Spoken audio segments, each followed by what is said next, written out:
Our experiences range from the covert and insidious to the overt and terrifying. Bananas outside my locker, constant use of the N-word, being told to go back to my own country. For Tiwa, the Black Lives Matter protests have reignited painful memories of her time at school. Now 21, she's written this open letter with signatories who attended private schools across London about their experiences. I think my main concern is the culture of casual racism that seems to be widely accepted. So that might come in the form of people making jokes about your name, using the N-word flippantly, just a culture where microaggressions are normalised and also they go unpunished. Rachel, who wanted to stay anonymous, attends a school in Essex. She says teachers can also display prejudice. Students don't know their rights. They don't have the tools to challenge comments that teachers make, because there's also this idea of, no, they're teachers, we need to respect them, and anything that they say kind of is right. 240 students who attended the Royal Central School of Speech and Drama have written a letter detailing the racial discrimination they've experienced, including Reese Weather. At that particular moment in time, there wasn't any prop guns available at Central for whatever reason.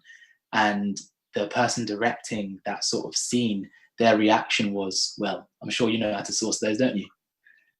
And I sort of looked at them with a deadpan face, and that turned into an awkward laugh. The school has now apologised and said it had been complicit in systemic racism. Former students had a meeting with them today. I think it felt like everyone was listening actively and we were being heard, and that's definitely a key point. I think that we're still steps away from knowing what changes are going to be implemented. The race equality think tank, the Runnymede Trust, says racism in schools, colleges and universities reflects attitudes outside the classroom.